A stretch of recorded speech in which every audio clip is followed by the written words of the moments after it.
programang ito ay rated SPG. Striktong patnubay at gabay ng magulang ang kailangan. Maaaring may masiselang tema, lengguwahe, karahasan, sexual, horror o droga na hindi angkop sa mga bata. Binulgar na ni Carlos na hindi tunay na tanyag si Zoe. Alamin natin. Welcome back sa aking channel, mga kaganapan sa abot kamay na pangarap. Napaka-intense nga ng mga kaganapan sa abot kamay na pangarap. Hindi natakot si Zoe sa pagbabanta ni Carlos na sasaktan niya si RJ kapag hindi siya tinulungan ni Zoe.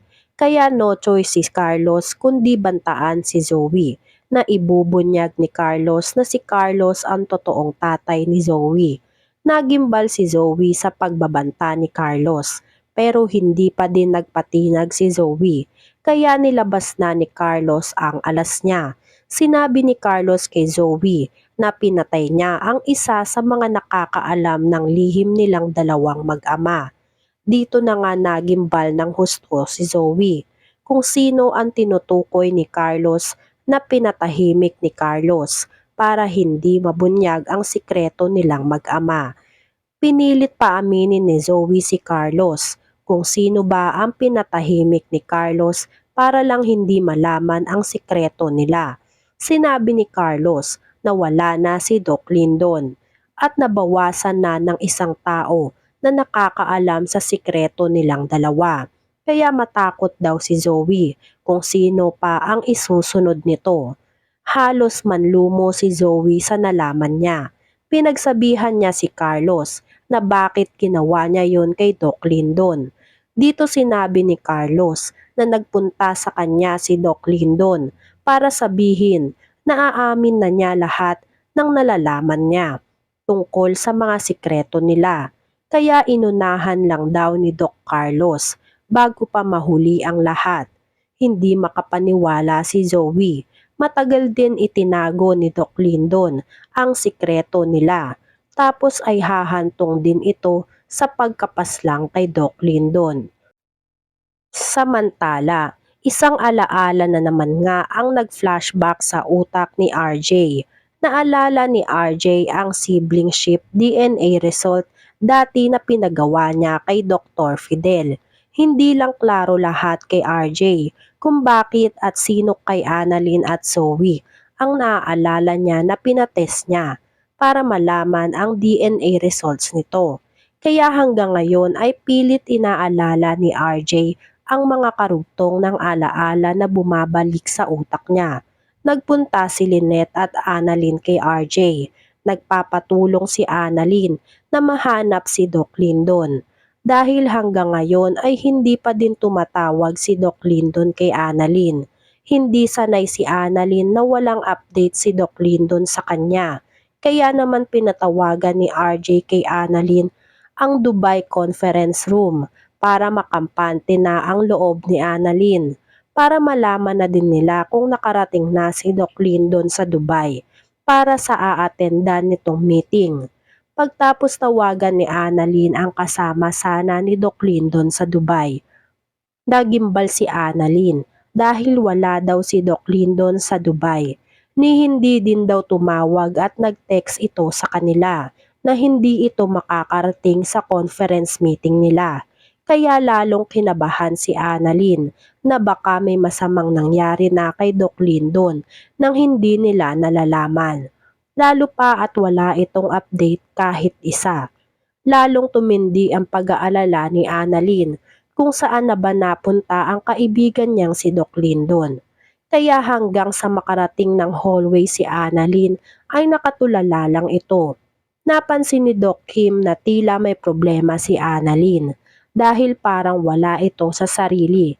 Napatanong tuloy si Doc Kim kung ano ang problema ni Annalyn. Nagsabi si Annalyn na nag-aalala lang siya para sa kaibigan niya si Doc Lindon. Nahiwagahan naman si Doc Kim kung sinong Doc Lindon ang tinutukoy ni Annalyn. Napatanong tuloy si Doc Kim kung boyfriend ba ito ni Annalyn.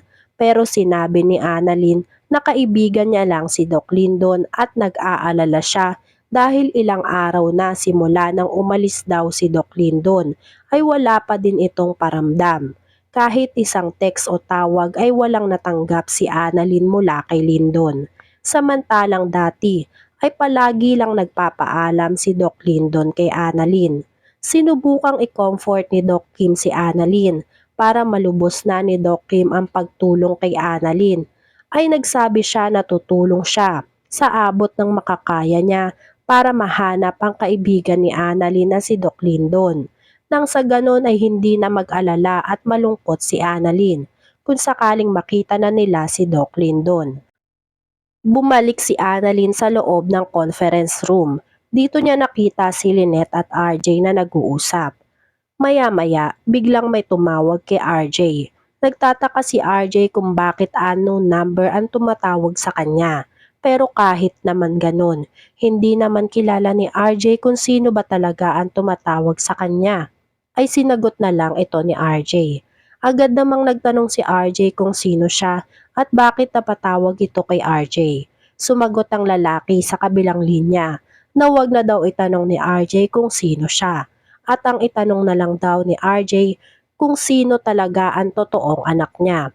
Hindi makapaniwala si RJ sa narinig niya mula sa kabilang linya. Hindi alam ni RJ kung pinagtitripan lang ba siya ng kausap niya. Patuloy na nagbigay ng hint ang lalaking kausap ni RJ sa kabilang linya. Isa pa ay nabanggit din nito ang kasal nilang dalawa ni Lynette. Kaya lalong nagtaka si RJ. Hindi daw papayag itong lalaki na to na makasal si Lynette kay RJ dahil kanya lang daw si Lynette at hindi po pwede na maagaw siya ng kahit na sino man. Nagkaroon ng hinala si RJ kung sino ang nasa likod ng kabilang linya at kung sino ang kausap niya. Sa pagpapatuloy ng pagsalita ng lalaki sa kabilang linya, nabosesa ni RJ si Carlos. Sa sobrang kaba ni Lynette, nang marinig ang pangalan ni Carlos ay bigla siyang napatayo. Hindi alam ni Lynette kung paano si Carlos ang magiging kausap ni RJ. Samantalang nasa mental institution si Carlos at nagpapagaling pa ito mula sa pagiging baliw nito. Nakaramdam ng takot si Annalyn at si Lynette sa kaligtasan nilang dalawa at nilang pamilya. Kaya nagtanong si RJ kay Carlos kung paano nangyari na gumaling na si Carlos. Nagsabi si Carlos na paano daw kung nagpapanggap lang talaga siya na baliw at hindi talaga siya tunay na baliw. Dito na nga mas lalong kinabahan sila Annalyn. Biglang binaba ni Carlos ang tawag nito. Natatakot sila sa maaaring gawin ni Carlos. Natandaan pa ni Lynette na si Carlos ang huling nakidnap sa kanya noon.